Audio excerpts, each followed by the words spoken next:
नमस्कार। पंचतंत्र की कहानियाँ का ये दूसरा भाग है। पहले भाग में हमने जाना कि पंचतंत्र किसे कहते हैं, पंचतंत्र की रचना क्यों हुई, इसके पीछे का उद्देश्य क्या था। इस वीडियो में हम पंचतंत्र की 5 कहानियाँ सुनेंगे। जैसा कि मैंने पिछले वीडियो में बताया था आपको कि पंचतंत्र यानी कि 5 तरह की कहानियाँ का इसमें संकलन किया गया है। तो हम भी इस वीडियो में 5 कहानियाँ सुनेंगे।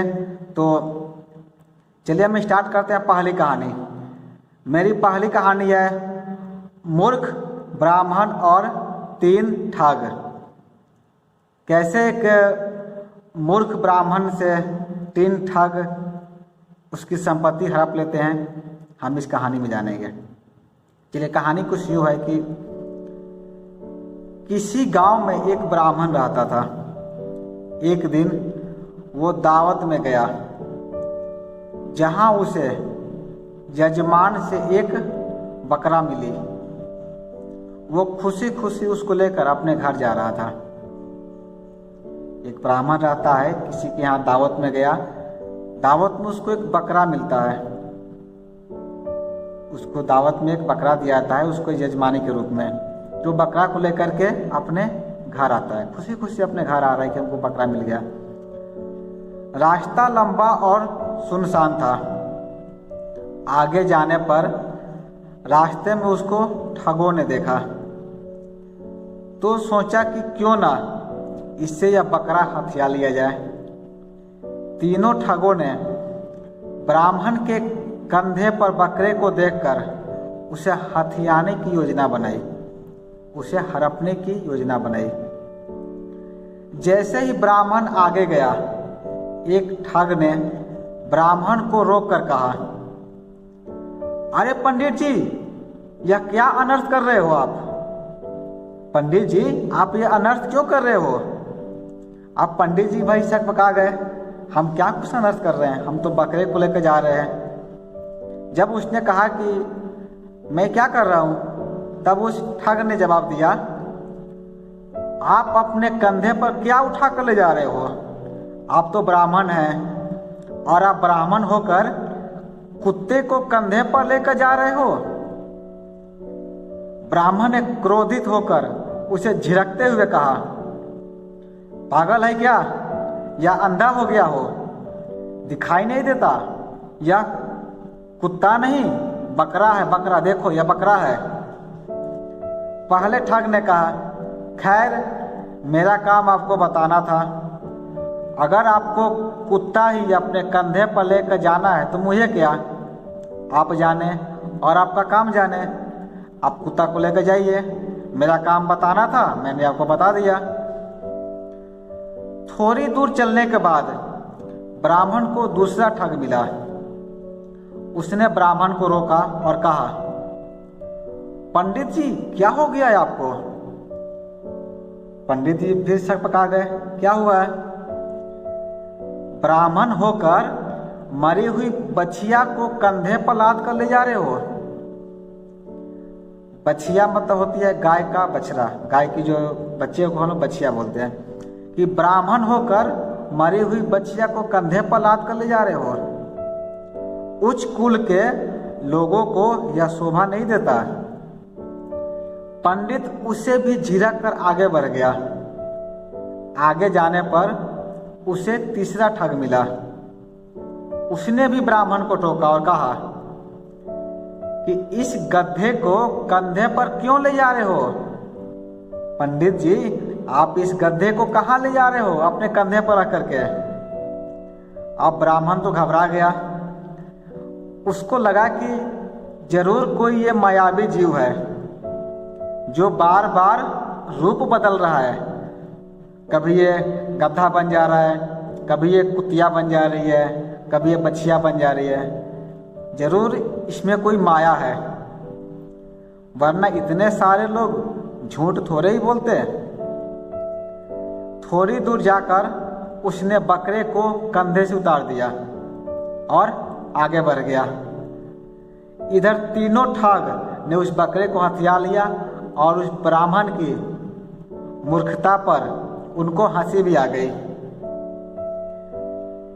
इस कहानी से हमको सीख मिलती है कि कहते हैं ना कि वो किसी झूठ को बार बार बोलने से वह सच की तरह लगने लगता है।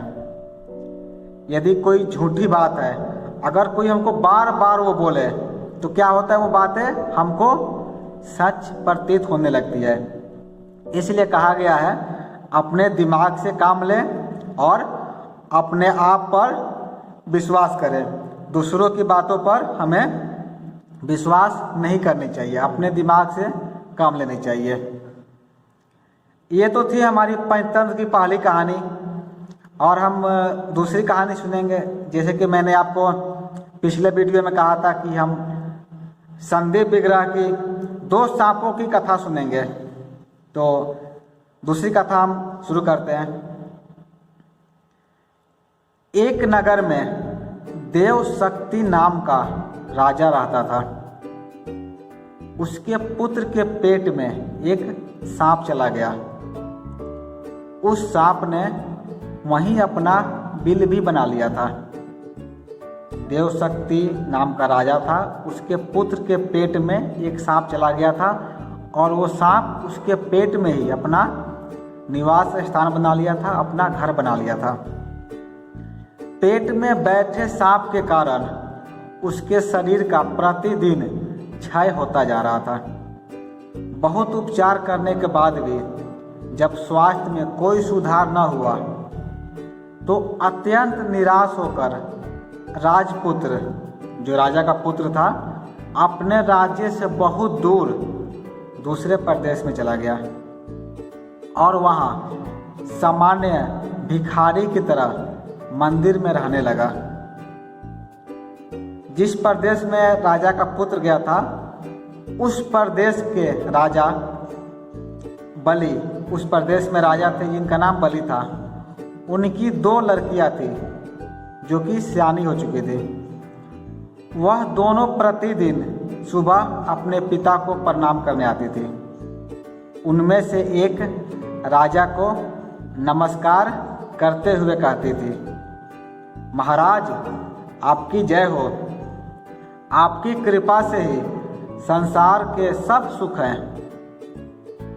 जबकि दूसरी कहती थी, महाराज ईश्वर आपके कर्मों का फल दे। दूसरी के वचन को सुनकर महाराज क्रोधित हो जाता था। एक दिन क्रोधावेश में उसने मंत्री को बुलाकर आज्ञा दी, मंत्री इस कट्टू बोलने वाली लड़की को किसी गरीब परदेसी के हाथों में दे दो, जिससे यह अपने कर्मों का फल स्वयं चखे।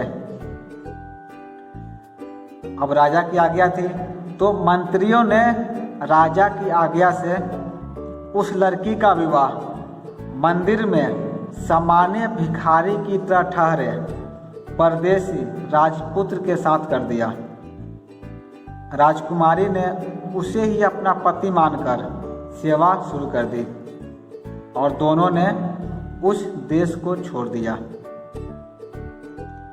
थोड़ी दूर जाने पर वे एक तालाब के किनारे ठहरे। वहां राजपुत्र को छोड़कर उसकी पत्नी पास के गांव से घी, तेल, अन्न इत्यादि सौदा लेने चली गई। जब सौदा लेकर वह वापस आ रही थी तो तब उसने देखा कि उसका पति तालाब से कुछ दूरी पर एक सांप के बिल के पास सो रहा है। उसके मुख से एक फनियल सांप बाहर निकलकर हवा खा रहा था। एक दूसरा सांप भी अपने बिल से निकलकर फन फैलाए वहीं बैठा था और दोनों में बातचीत हो रही थी। बिल वाला सांप पेट वाले सांप से कह रहा था, क्योंकि एक सांप राजा के पेट में था और दूसरा सांप वहाँ बिल से बाहर आया था। तो जो बिल वाला सांप जो था वो पेट वाले सांप से कह रहा था कि दुष्ट, तू इतने सवार्ग सुंदर राजकुमार का जीवन क्यों नष्ट कर रहा है? तो पेट वाला सांप बोला, तू भी तो इस बिल में पड़े स्वर्ण कलश को दूषित कर रहा है। तो पेट वाला सांप बोला, तो क्या तू समझता है कि तुझे पेट से निकालने की दवा किसी को भी नहीं मालूम है? कोई भी व्यक्ति राजकुमार को उकाली हुई कांजी की राई पिलाकर तुझे मार सकता है। तो इस तरह क्या किया, दोनों ने ही एक दूसरे का भेद खोल दिया। पहले वाले पेट वाले सांप ने क्या किया, उसका भेद खोल दिया कि उसके बिल में एक सोना का कलश पड़ा हुआ है, और बिल वाले सांप ने पेट वाले सांप का भेद खोल दिया कि उसे कांजी की राई अगर कोई राजकुमार को पिला दे तो वो सांप मर सकता है। तो जब दोनों ने एक दूसरे का भेद खोल दिया तो राजकन्या दोनों की बातें सुन रही थी। उसने उनकी बताई विधियों से ही दोनों का नाश कर दिया, जिससे उसका पति निरोग हो गया और बिल में से स्वर्ण भरा कलश पाकर उनकी गरीबी भी दूर हो गई। तब दोनों अपने देश चल दिए और राजपूत के माता पिता ने उनका स्वागत किया। तो जब अपने गांव चले गए तो दोनों का वहाँ पर स्वागत किया गया। तो ये थी हमारी दूसरी कहानी, जिससे हमें सीख मिलता है कि कभी भी हमें एक दूसरे के बारे में जो आंतरिक चीज़ें हैं जिससे हमारा विनाश हो सकता है, वो चीज़ें कभी भी एक दूसरे से शेयर नहीं करनी चाहिए, बतानी नहीं चाहिए, संधि विग्रह नहीं करना चाहिए, नहीं तो हमारा स्वयं का ही नुकसान होता है। एक तीसरी कहानी है, ये कहानी बहुत रोचक है। कहानी का नाम है सुनहरे गोबर की कथा। सुनहरे गोबर की कथा इस कहानी का नाम है। तो चलिए इस कहानी को भी हम शुरू करते हैं। एक पर्वतीय प्रदेश के महाकाय वृक्ष पर सिंधुक नाम का एक पक्षी रहता था। कोई पर्वतीय प्रदेश है जहाँ पर महाकाय एक वृक्ष था, बहुत बड़ा वृक्ष था, जहाँ पर एक पक्षी रहता था जिसका नाम था सिंधुक। उसकी विष्ठा में, विष्ठा मतलब होता है गोबर या टॉयलेट, जो पक्षी का टॉयलेट होता है उसको हम लोग विष्ठा बोलते हैं। उसकी विष्ठा में स्वर्ण कण होते थे। जब वो पक्षी विष्ठा करता था, टॉयलेट करता था, तो उसमें क्या होता था, सोना का कण निकलता था। तो एक दिन एक व्याध मतलब होता है चिड़िया पकड़ने वाला, उधर से गुजर रहा था। तो व्याध को उसकी विष्ठा के स्वर्णमय होने का ज्ञान नहीं था, क्योंकि जिस पेड़ पर वो चिड़िया रहता था, सिंधुक नाम का पक्षी रहता था, तो वो सोना का टॉयलेट करता है, सोना की विष्ठा करता है, उसको ज्ञात नहीं था, उस विष्ठा को ज्ञात नहीं था। उस व्याध जो था उसको पता नहीं था इसके बारे में। तो इससे संभव था कि व्याध उसकी उपेक्षा करके आगे निकल जाता। जब हमें किसी के बारे में कुछ ज्ञात नहीं रहता है तो हम क्या करते हैं, वहाँ से सीधे आगे निकल जाते हैं। किंतु मूर्ख सिंधुक पक्षी ने, जो पक्षी सिंधुक था वो क्या था, मूर्ख था। किंतु मूर्ख सिंधुक पक्षी ने वृक्ष के ऊपर से व्याध के सामने ही स्वर्ण कण पूर्ण विष्ठा कर दी। उसे देख व्याध ने वृक्ष पर जाल फैला दिया और स्वर्ण के लोभ में उसे पकड़ लिया। उसने सोचा, चिड़िया पकड़ने वालों ने, कि पक्षी तो बहुत महान है, इससे हमको सोने की प्राप्ति होगी, जब ये विष्ठा करेगा हमको सोना का कण प्राप्त होगा। उन्होंने क्या किया, उस पक्षी को पकड़ लिया और उसे पकड़ करके अपने घर ले गया और वहाँ पर उसे पिंजरा में रख लिया। लेकिन दूसरे दिन उसे डर सताने लगा। उसे डर इस बात का लगा कि कहीं कोई आदमी पक्षी की विष्ठा के स्वर्णमय होने की बात राजा को बता देगा, तो उसे राजा के सम्मुख दरबार में पेश होना पड़ेगा।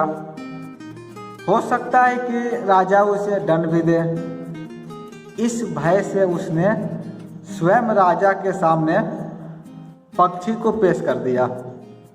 वो इस बात से डर गया कि कहीं ना कहीं ये बातें फैल सकती है कि मेरे पास एक ऐसा पक्षी है जो जिसके टॉयलेट से हमको सोना की प्राप्ति हो रही है, तो ये बातें राजा को मालूम चलेगा तो राजा मुझे दंड दे सकता है। इसीलिए उन्होंने क्या किया, खुद जा कर के राजा के समक्ष उस पक्षी को सौंप दिया।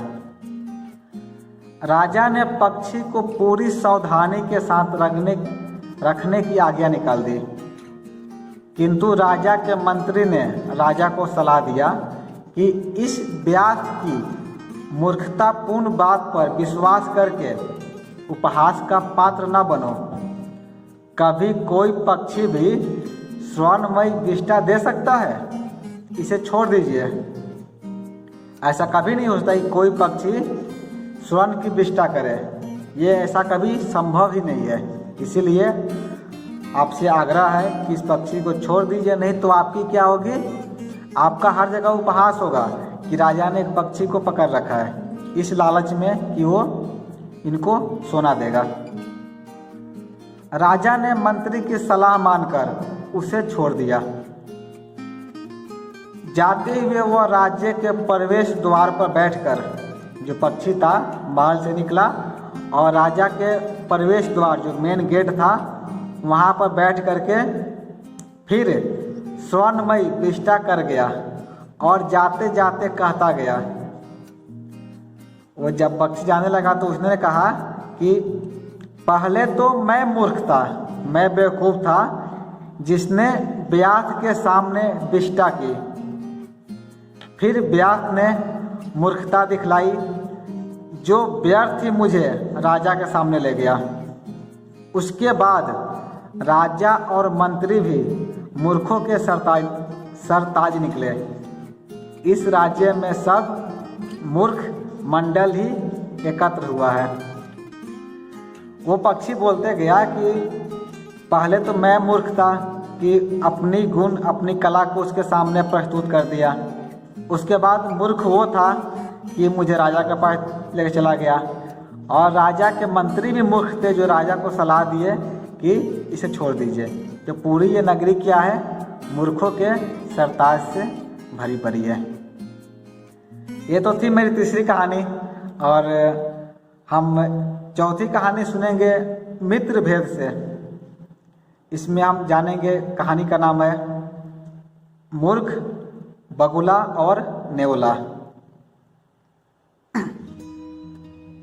जंगल के एक बड़े वट वृक्ष की खोल में बहुत से बगुले रहते थे। उसी वृक्ष की जड़ में एक सांप भी रहता था। वह बगुले के छोटे छोटे बच्चे को खा जाता था। एक बगुला सांप द्वारा बार बार बच्चों के खाए जाने पर बहुत दुखी और विरक्त सा होकर नदी के किनारे आ बैठा। उसकी आंखों में आंसू भरे हुए थे। उसे इस प्रकार दुखमय देखकर एक केकरे ने पानी से निकलकर उसे कहा, मामा क्या बात है, आज रो क्यों रहे हो? बगुले ने कहा, भैया बात यह है कि मेरे बच्चे को सांप बार बार खा जाता है। कुछ उपाय नहीं सूझता किस प्रकार सांप का नाश किया जाए। तुम ही कोई उपाय बता दो। केकरे ने मन में सोचा, यह बगुला मेरा जन्म वैरी है, इसे ऐसा उपाय बताऊंगा जिससे सांप के नाश के साथ साथ इसका भी नाश हो जाए। क्योंकि केकड़ा क्या था, केकड़ा का दुश्मन कौन होता है? बगुला होता है। तो जब बगुला जो है केकरे से सलाह ले रहा था तो केकड़ा ने सोचा कि ये तो मेरा जन्म वैरी है, ये मुझे खाता है, तो मैं कुछ ऐसा उपाय करूं कि सांप भी मर जाए और बगुला भी मर जाए। तो केकरे ने कहा कि मामा एक काम करो, मांस के कुछ टुकड़े लेकर नेवले के बिल के सामने डाल दो। इसके बाद बहुत से टुकड़े उस बिल से शुरू करके सांप के बिल तक बखेर दो। नेवला उन टुकड़ों को खाता खाता सांप के बिल तक आ जाएगा और वहाँ सांप को भी देखकर उसे मार डालेगा। बगुला ने ऐसा ही किया। नेवले ने सांप को तो खा लिया। जब नेवला अपने बिल से निकला तो उसे मांस का टुकड़ा मिला, तो वो टुकड़ा को खाते खाते सांप के बिल के पास चला गया और सांप को भी उन्होंने खा लिया। किंतु सांप के बाद उस वृक्ष पर रहने वाले बगुलों को भी खा डाला। बगुले ने उपाय तो सोचा, किंतु उसके अन्य दुष्परिणाम नहीं सोचे। अपनी मूर्खता का फल उसे मिल गया था। इस कहानी से हमको ये सीख मिलती है कि कई बार जब हमारे सम्मुख कोई समस्या आती है तो उसका हम समाधान ढूंढते हैं।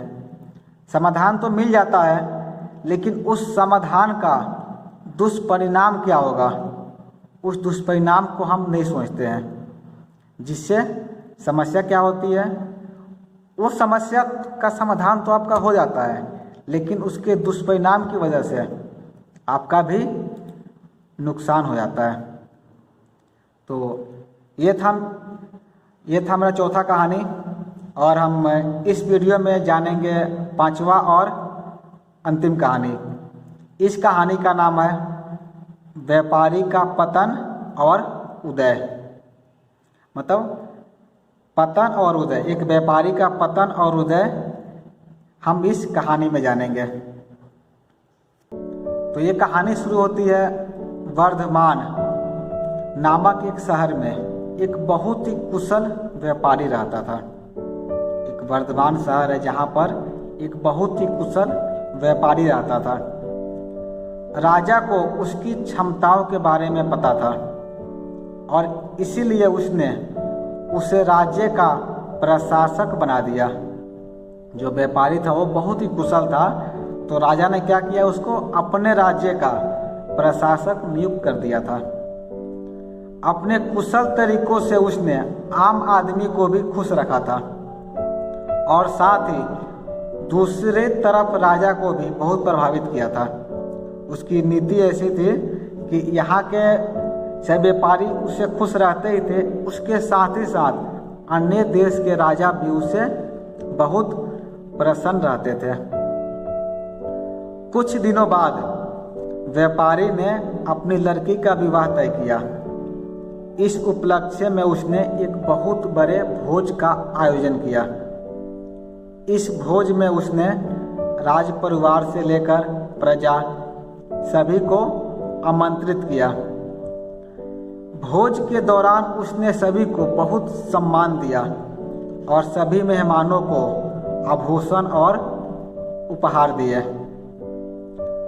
राजघराने का एक सेवक जो महल में झाड़ू लगाता था, वह भी इस भोज में शामिल हुआ, मगर गलती से वह एक ऐसी कुर्सी पर बैठ गया जो राज परिवार के लिए नियत थी।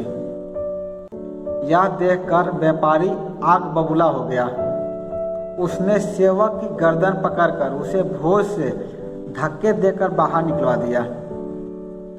सेवक को बड़ी शर्मिंदगी महसूस हुई और उसने व्यापारी को सबक सिखाने की सोची।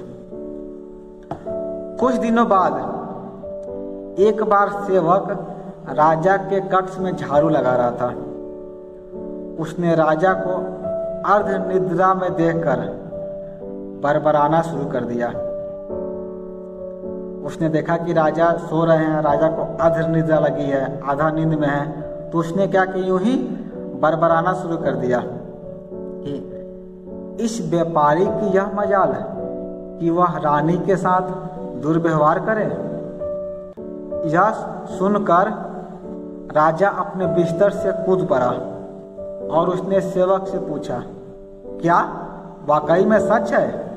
क्या तुमने व्यापारी को दुर्व्यवहार करते देखा है? सेवक ने तुरंत राजा के चरण पकड़े और बोला, मुझे माफ कर दीजिए, मैं पूरी रात जुआ खेलता रहा और सो न सका, इसीलिए नींद में कुछ भी बड़बड़ा रहा हूँ। राजा ने कुछ तो नहीं बोला, पर शक का बीज तो बोया जा चुका था। उसी दिन से राजा ने व्यापारी के महल में निरंकुश घूमने पर पाबंदी लगा दी और उसके अधिकार भी कम कर दिए। अगले दिन जब व्यापारी महल में आया तो उसे संतरियों ने रोक दिया। यह देखकर व्यापारी आश्चर्यचकित हुआ। तभी वहीं खड़े सेवक ने मजे लेते हुए कहा, हे संतरियों, जानते नहीं ये कौन है? ये बहुत प्रभावशाली व्यक्ति हैं और तुम्हें बाहर फिकवा सकते हैं, जैसा इन्होंने मेरे साथ अपने भोज में किया था। तनिक सावधान रहना। यह सुनते ही व्यापारी को सारा माजरा समझ में आ गया। कुछ दिनों के बाद उसने उस सेवक को अपने घर बुलाया, उसकी खूब आवभगत की और उपहार भी दिए। फिर उसने बड़ी विनम्रता से भोज वाले दिन के लिए क्षमा मांगते हुए कहा कि उसने जो भी किया गलत किया। सेवक खुश हो चुका था। उसने कहा कि न केवल आपने मुझसे माफ़ी मांगी, पर मेरी इतनी आवभगत भी की। आप चिंता ना करें, मैं राजा से आपका खोया हुआ सम्मान वापस दिलाऊंगा। अगले दिन उसने राजा के कक्ष में झाड़ू लगाते हुए जब राजा को अर्ध निद्रा में देखा तो फिर बड़बड़ाने लगा, हे भगवान, हमारा राजा तो ऐसा मूर्ख है कि वह गुसल खाने में खीरे खाता है। हमारा राजा इतना मूर्ख है कि वह गुसल खाने में खीरे खाता है। यह सुनकर राजा क्रोध से भर उठा और बोला, मूर्ख सेवक, तुम्हारी ऐसी बोलने की हिम्मत कैसे हुई? तुम अगर मेरे कक्ष के सेवक न होते तो तुम्हें नौकरी से निकाल देता। सेवक ने दोबारा चरणों में गिरकर राजा से माफ़ी मांगी और दोबारा कभी न बरबराने की कसम खाई। उधर राजा ने सोचा कि जब यह मेरे बारे में ऐसे गलत बोल सकता है तो अवश्य ही इसने व्यापारी के बारे में भी गलत ही बोला होगा, जिसकी वजह से मैंने उसे बेकार में दंड दिया। अगले ही दिन राजा ने व्यापारी को महल में उसकी खोई प्रतिष्ठा वापस दिला दी। इस कहानी से हमको दो महत्वपूर्ण सीख प्राप्त होती है। पहली सीख ये कि हमें हर किसी के साथ सद्भाव और सम्मान भाव से ही पेश आना चाहिए, चाहे वह व्यक्ति बड़ा से बड़ा हो या फिर छोटा से छोटा। हमेशा याद रखें, जैसा व्यवहार आप खुद के साथ होना पसंद करेंगे, वैसा ही व्यवहार दूसरों के साथ भी हमें करना चाहिए। और दूसरी बात ये कि हमें सुनी सुनाई बातों पर यकीन नहीं करना चाहिए, बल्कि संशय की स्थिति में पूरी तरह से जांच पड़ताल करके ही हमें निर्णय लेना चाहिए। तो ये थी पंचतंत्र की 5 कहानियाँ। पंचतंत्र में बहुत सारी कहानियाँ कही गई है। हम कोशिश करेंगे कुछ के लिंक्स आपको डिस्क्रिप्शन में प्रदान कर दें, जिससे कि आप कहानियाँ को पढ़ सकते हैं। धन्यवाद।